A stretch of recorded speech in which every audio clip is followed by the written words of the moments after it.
10.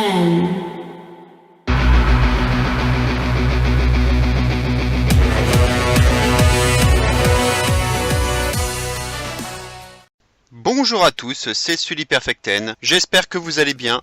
Une vidéo pronostic pour Extreme Rules 2017 qui va avoir lieu donc cette nuit avec une carte on va dire un peu particulière puisqu'à l'heure actuelle nous n'avons que 6 matchs qui sont bookés au total.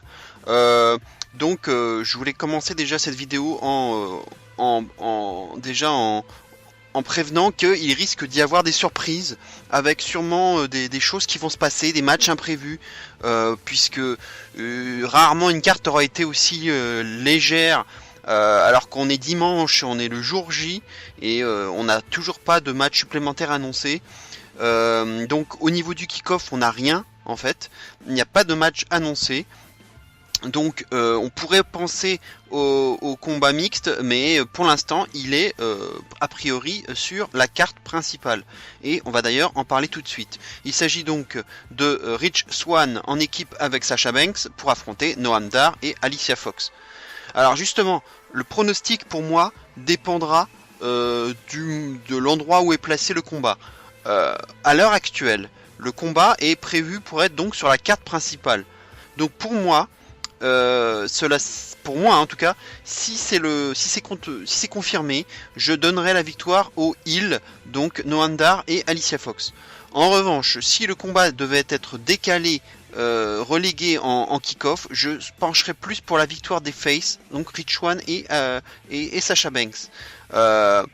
Puisque je pense que les deux peuvent l'emporter. C'est une rivalité alors ancienne en ce qui concerne Swann et Dar, mais nouvelle si on y ajoute dire les filles. On a vu Banks et Fox s'affronter dernièrement à plusieurs reprises, avec des victoires et des défaites pour les deux. Mais l'association Rich Swann-Sasha Banks ne date que de la semaine dernière, donc c'est vraiment quelque chose de tout récent. Et donc Sasha Banks qui est un peu reléguée depuis quelques temps, elle n'est plus vraiment parmi les filles qui comptent au niveau du roster féminin principal, et elle est plutôt maintenant reléguée dans la mid-card des filles, et même maintenant associée au cruiserweight. Donc pour l'instant on est encore loin de la rumeur du heel turn et du match contre Bayley à SummerSlam. On en est encore très très loin. Donc tout dépend donc mon pronostic dépend donc du placement du match sur la carte. Voilà, parce que sinon je n'ai pas vraiment de raison pour dire que telle ou telle équipe gagnera. Pour moi c'est juste du placement. Et en plus on peut tout à fait avoir un rematch à Raw dès le lendemain, voire aussi à 205 Live.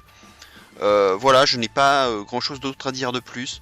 Donc étant donné que pour l'instant ce match est prévu pour être dans la carte principale, mon pronostic irait plutôt vers Noam Dar et Alicia Fox. Et je pense que le kick-off va être bientôt déterminé. On aura peut-être, il y a beaucoup de possibilités, un match avec Cruz, avec Kalisto, peut-être avec Elias Sampson, Titus O'Neil, R-Truth. A priori Goldust contre R-Truth ne sera pas prévu pour être ce soir, mais il y a la feud qui va démarrer, mais en tout cas a priori ils vont pas s'affronter ce soir. Mais voilà, beaucoup de choses devraient se passer encore ce soir, et peut-être un match par équipe aussi, peut-être avec Soft si Enzo est remis, peut-être avec le club. Voilà, encore pas mal d'incertitudes au niveau du kick-off. Voilà en tout cas pour le match tag team mixte. On passe maintenant à la suite avec un match de championnat par équipe entre les Hardy Boys et Sheamus et Cesaro.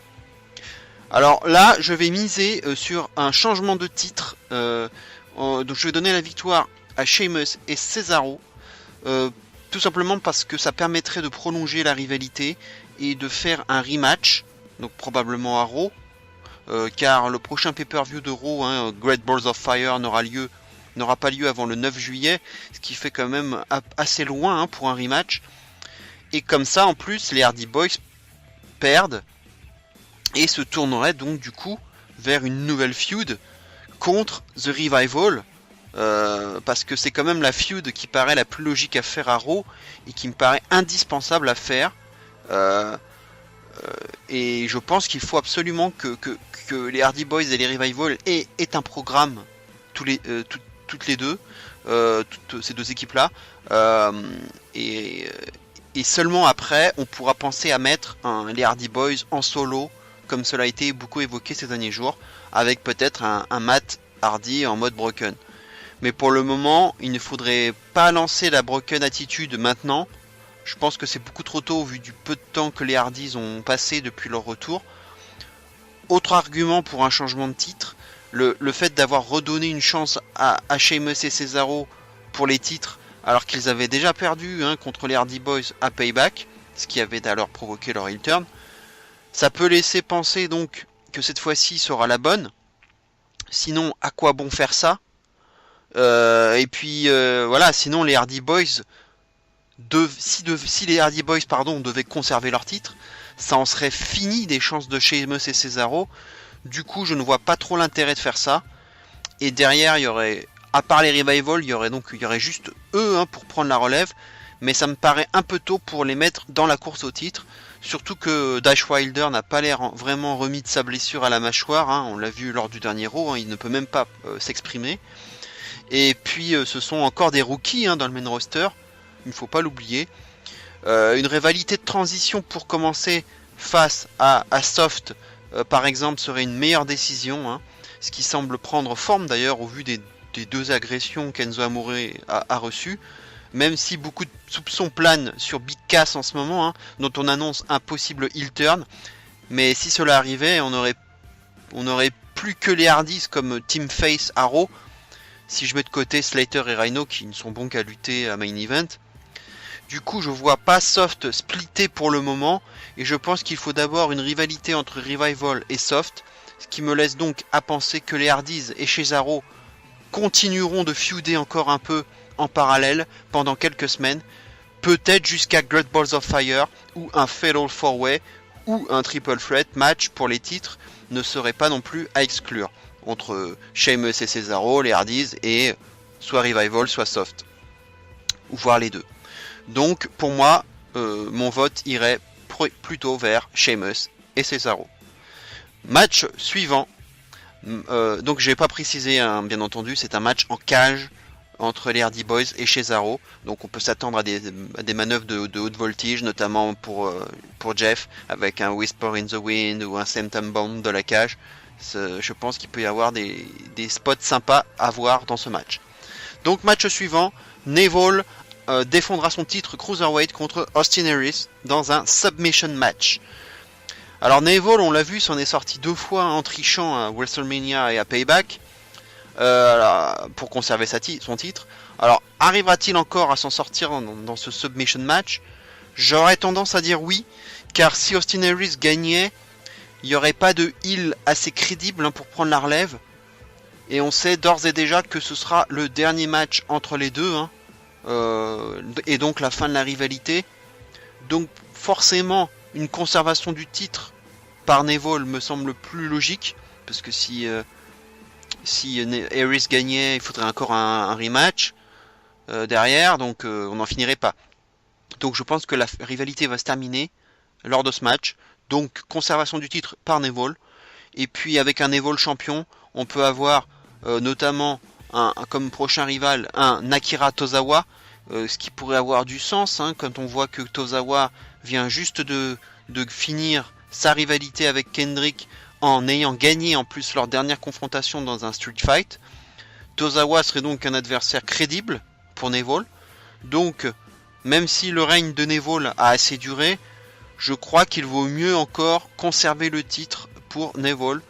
Et puis ne pas oublier non plus Cedric Alexander qui vient de faire son retour et qui en a fini avec sa storyline avec Alicia Fox, qui, il faut le dire, l'a pas mal handicapé dans ses premiers mois à 205 Live. Donc j'espère un nouveau départ avec Alexander qui sera beaucoup plus probant en termes de booking. Ne pas exclure non plus une éventuelle intervention de TJP durant le match en faveur de Neville, vu qu'on a beaucoup vu TJP aux côtés de Neville durant la feud. J'avais aussi pensé à quelque chose au niveau du finish du match, c'est que celui qui l'emportera pourrait très bien surprendre son adversaire en lui portant sa propre prise de finition. Donc du coup, vu que pour moi, Neville va l'emporter, je verrais bien Neville gagner en portant le Last Chancery d'Austin Aries. Ça pourrait être sympa à voir, alors que tout le monde s'entendrait plutôt à voir les Rings of Saturn de la part de Neville. Voilà pour mon pronostic, donc victoire de Neville avec, ça c'est mon petit bonus, avec le Last Chancery. Match suivant, le Miz tentera de prendre le titre intercontinental à Dean Ambrose dans une stipulation particulière, puisque si Ambrose se fait disqualifier, il perdra alors son titre. Alors c'est une stipulation assez bizarre hein, dans un match pour un match d'Extreme Rules, hein, parce que c'est pas vraiment extrême comme stipulation. Ce qui me pose le problème dans cette stipulation, c'est forcément l'attitude de Maryse, qui aura très probablement un rôle important à jouer durant ce match, car évidemment il suffirait tout simplement que Maryse frappe son mari pour qu'Ambrose perde son titre. Mais pour moi ça paraît beaucoup trop facile de le faire comme ça. Donc un scénario possible pourrait être de voir Maryse frapper son mari dans le but de disqualifier Ambrose, ce qui arriverait alors dans un premier temps, mais avant que cela ne soit annulé par Kurt Angle, hein, qui pourrait arriver et dire que non, on peut pas finir un match comme ça, que Maryse ne peut pas provoquer la disqualification de Ambrose, et du coup il pourrait tout à fait changer la stipulation en cours de route et transformer ce match en un no DQ. Voilà par exemple ce qui pourrait arriver. Car clairement en plus cette stipulation ne convient pas donc à un pay-per-view comme Extreme Rules, et en plus il favorise beaucoup trop le Miz par rapport à Maryse notamment. Donc concernant le pronostic, je ne vois pas autre chose qu'une victoire de Miz, car son règne intercontinental à SmackDown a été inoubliable l'année dernière et il mérite vraiment de récupérer ce titre, d'autant plus que le règne de d'Ambrose est à l'image de tous ses règnes, hein, vraiment très très transparent. Et il est même lassant à force. C'est toujours les mêmes matchs, les mêmes attitudes dans le ring. Il n'y a pas vraiment de renouveau. Et il m'ennuie de plus en plus en fait, à vrai dire. Et il est temps de passer à autre chose concernant Ambrose. Et je dirais même qu'un heel turn serait vraiment une bonne chose à faire. Pourquoi pas après la perte de son titre, une fois qu'il sera passé à autre chose. Par exemple en s'attaquant à Rollins, voire à Roman Reigns. Et des rumeurs aussi annoncent une rivalité entre le Miz et Reigns pour le titre intercontinental. Donc ça irait donc dans le sens d'une perte du titre par Ambrose. Et j'espère bien que ça arrivera à Extreme Rules. En tout cas, le fait d'avoir instauré une telle stipulation ne doit a priori pas être innocent et devrait probablement avoir un impact sur la fin du match. Donc je pense qu'au final, Ambrose va vraiment se faire disqualifier. Reste à savoir comment. Si c'est grâce à Maryse, grâce à un autre lutteur, ou bien si c'est tout simplement Ambrose lui-même qui va péter un plomb suite à de multiples provocations de Miz, hein, par exemple un coup de pied dans les roustons, ce qu'il avait déjà fait d'ailleurs, ou un autre type de réaction. Voilà, en tout cas, Ambrose pour moi va se faire disqualifier, et si ça n'arrive pas, ce serait éventuellement un changement de stipulation à cause de l'intervention de Maryse, Kurt Angle qui arrive et qui dit que ça ne peut pas se terminer comme ça, et il pourrait peut-être même bannir Maryse du ring, et là on aurait un match no DQ entre les deux. Voilà comment je vois les choses. Mais j'espère quand même un scénario original, puisque cette stipulation, bien qu'elle soit bizarre, elle a quand même un intérêt, c'est que elle peut laisser ouverte pas mal de portes par rapport au scénario. Et on pourrait même voir un autre lutteur arriver. Alors peut-être Elias Samson qu'on a vu il y a 2 semaines intervenir. Alors peut-être que ce n'était que pour le bien de la feud, mais peut-être qu'on ne le reverra pas non plus intervenir là-dessus. Mais pourquoi pas une intervention extérieure d'un lutteur qui aura été recruté entre guillemets par le Miz pour attaquer justement le Miz et provoquer une disqualification d'Ambrose. Donc beaucoup de possibilités, ça risque d'être intéressant. Et j'espère quand même voir un bon match, même si Ambrose ne m'enchante pas sur le ring. Le Miz me divertit davantage, mais c'est quand même plus en termes de promo que en termes d'in-ring. Match suivant, Alexa Bliss défendra son titre face à Bayley dans un Kendo Stick on a Pole match. Donc encore une stipulation très étrange. Déjà, je suis pas du tout hypé par ce match. Toute la rivalité en général d'ailleurs. Bayley s'est bien fait dominer durant la feud, notamment au niveau promo. Car Bliss l'a pas mal taclé durant toute la feud. Encore pas plus tard que la semaine dernière dans le dernier Raw, lors d'un des pires segments de ces dernières années. Que la WWE s'est empressée de supprimer de sa page YouTube d'ailleurs. Ce segment était vraiment gênant et vraiment dégueulasse à regarder. Concernant la stipulation du Kendo Stick on a Pole match, l'idée sera donc d'aller récupérer un Kendo Stick perché sur un poteau et de s'en servir sur son adversaire. Le truc qui m'embête, c'est que ça n'empêchera a priori pas celle qui n'aura pas récupéré le Kendo Stick de l'utiliser aussi par la suite sur son adversaire. Puisque le match ne s'arrêtera pas juste après qu'une lutteuse ait réussi à prendre le Kendo Stick. Le but n'est pas de récupérer le Kendo Stick et voilà, terminé. C'est juste de récupérer pour ensuite s'en servir sur son adversaire. Donc, est-ce qu'il pourrait y avoir un DQ si la lutteuse qui n'a pas récupéré le Kendo Stick l'utilisait à son tour durant le match? A priori non, rien n'a été dit là-dessus. Donc bon, faudra quand même se méfier du booking du match. Il pourrait y avoir des surprises par rapport à la stipu. Mais je pense pas qu'il y aura de DQ par rapport à ça.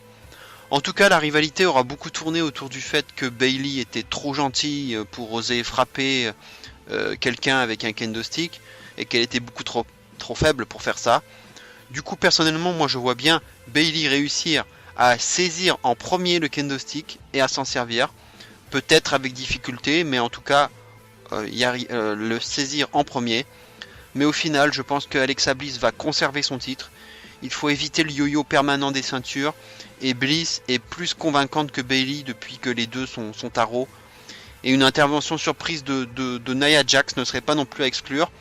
Elle qu'on n'a pas vue depuis un certain temps et qui dernièrement était vue comme la nouvelle amie d'Alexa Bliss. Elle pourrait donc éventuellement venir lui donner un coup de main, à moins vraiment d'un twist incroyable et qu'elle vienne donner la victoire à Bayley. Mais ça, j'y crois pas du tout.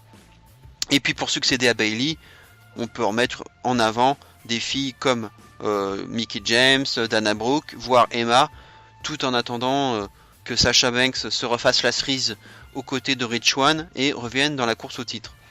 Du coup, par rapport au travail, aussi bien in-ring qu'au micro, je préférerais donc que Bliss conserve son titre, même si Bayley a beaucoup subi la feud, ce qui pourrait donc aussi laisser penser à une victoire de Bayley. Mais très franchement, je n'arrive pas à y croire. Je n'arrive pas à croire en une victoire de sa part. Donc pour moi, victoire d'Alexa Bliss. Match suivant, c'est déjà le main event. Vu qu'il n'y a pas beaucoup de matchs, ça va très vite. Seth Rollins affrontera Samoa Joe, Finn Balor, Bray Wyatt et Roman Reigns dans un Fatal 5-Way Extreme Rules match. Donc sans disqualification, tout sera possible. Il y aura donc très probablement des instruments cachés sous le ring, des tables, des chaises, des échelles, des kendo sticks, enfin tout quoi. Donc il y aura beaucoup de, je pense, de bouleversements durant ce match. Un gros main event en perspective qui s'annonce très indécis, donc avec beaucoup de rebondissements je pense. Le match peut vraiment être pas mal s'il est bien booké et bien découpé, avec une bonne mise en avant de chaque lutteur durant le match. Logiquement, on devrait avoir quand même des moments avec des combinaisons entre plusieurs lutteurs, comme des tours infernales par exemple, ou des associations improbables aussi, puis des trahisons, mais aussi des moments où l'on ne verra que 2 ou 3 lutteurs dans le ring, pendant que les autres seront un peu plus sur la touche, à l'extérieur. Et puis dans un 5-way, donc comme il n'y a pas de disqualification, donc tout est possible.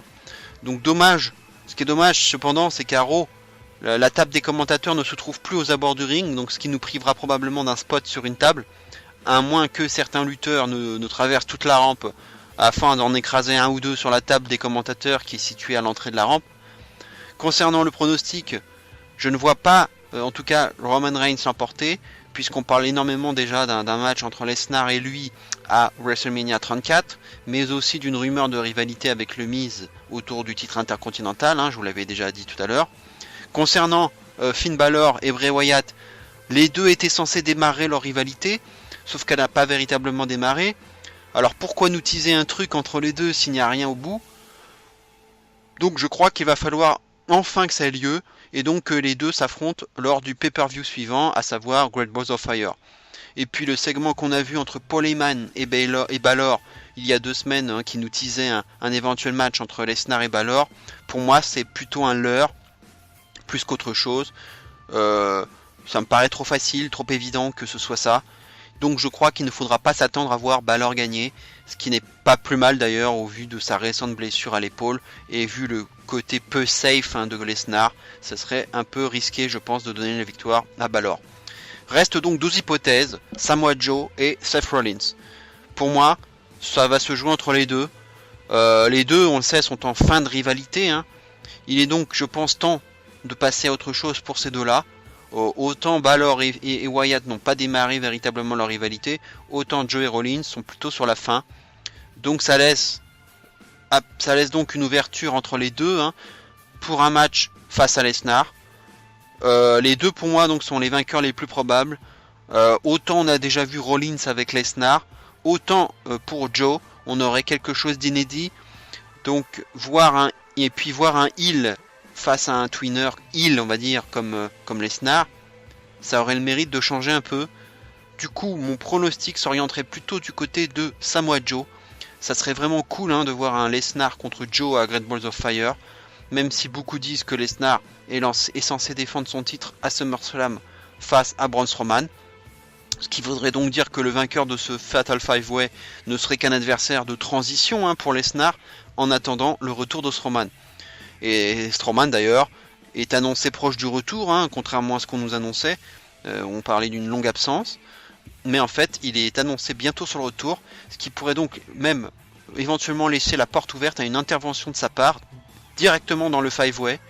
Du coup il pourrait s'attaquer à Reigns par exemple, hein, ce qui paraît très logique. Du coup Balor pourrait se tourner du côté du titre intercontinental, du Miz à Great Balls of Fire.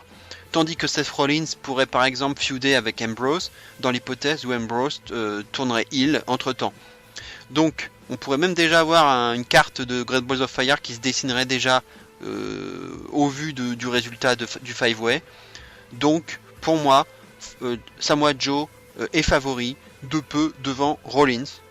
Voilà, je ne vois pas un autre vainqueur que ces deux-là. Voilà pour mes pronostics. Alors une chose importante à noter, hein, c'est donc comme je l'avais dit au début, c'est la minceur de la carte, car à l'heure actuelle donc on n'a que 6 matchs. Une configuration habituelle, d'habitude c'est d'avoir donc un match en kick-off et 7 matchs sur la carte principale, ce qui fait qu'on aurait potentiellement 2 matchs manquants. On ignore encore, hein, ce qui va se passer au niveau du kick-off. Comme je vous le disais, on ne sait pas quel match va avoir lieu. A priori le match tag team mixte est prévu sur la carte principale. Donc il manque bien 2 matchs, hein, sur la carte. Donc il faut donc s'attendre, quoi qu'il en soit, à des surprises, soit à un segment imprévu, soit à 2 matchs imprévus. Il ne faudrait pas non plus oublier les 2 storylines un peu mystères, hein, que la WWE nous book en ce moment du côté de Raw, à savoir la double agression, hein, successive sur Enzo Amore, hein, dont on ne sait toujours pas qui est le responsable, mais aussi cette nouvelle storyline lancée lundi dernier entre Corey Graves et Kurt Angle, durant laquelle on a vu Corey Graves transmettre à Angle des messages compromettants à l'encontre d'Angle qui pourraient véritablement le ruiner, pour reprendre ces termes. Donc pas mal de spéculations ont fleuri à ce sujet, notamment un retour de Stephanie McMahon ou de Triple H, qu'on n'a pas vu depuis WrestleMania, ou bien même de William Regal, d'Adam Cole aussi, dont on attend son arrivée, mais aussi tout simplement un coup de Corey Graves lui-même qui lorgnerait bien sur le job de General Manager de Kurt Angle. Donc les révélations en question pourraient aussi porter sur le fait qu'Angle aurait gagné sa médaille olympique de façon pas très clean, ce qui ne serait pas impossible, hein, si l'on se penche sur sa finale à Atlanta, car son adversaire iranien à l'époque s'était plaint qu'il aurait dû gagner ce match. Donc peut-être qu'ils peuvent faire un petit angle là-dessus, même si c'est une vieille histoire datant d'il y a 21 ans. Mais c'est vrai que ça paraîtrait étrange de faire ça. Mais en tout cas, il semblerait que la priorité d'Angle que la probité d'Angle soit remise en cause dans cette storyline. Donc ce sera quelque chose d'intéressant à suivre dans les semaines à venir. Mais il ne serait pas impossible que le mystère s'éclaircisse un tout petit peu à Extreme Rules, au vu justement de la légèreté de la carte. Donc peut-être quelque chose autour de ça, un retour de Stephanie McMahon, une conversation avec Angle, et avec Corey Graves. Donc je pense qu'il va y avoir des choses imprévues, en tout cas dans ce pay-per-view. Voilà donc pour mes pronostics, donc j'espère que ça vous aura plu. N'hésitez pas à commenter, partager, liker la vidéo. Et en ce qui me concerne, vous aurez droit à mon débrief très rapidement, puisque demain c'est férié. Donc demain après-midi, on va dire, je vous ferai un débrief complet et je vous donnerai mes impressions sur cette Extreme Rules qui s'annonce plutôt comme un pay-per-view de transition, mais qui peut être intéressant par rapport aux storylines, puisque ça va aussi nous conduire au prochain number one contender au titre de Lesnar. Et il peut y avoir des interventions surprises et puis des nouvelles rivalités qui risquent de naître à la suite de ce pay-per-view. Voilà, donc je vous souhaite une bonne après-midi, passez un très bon pay-per-view. On se retrouve donc demain, et d'ici là, bien entendu, vive le catch. Ciao!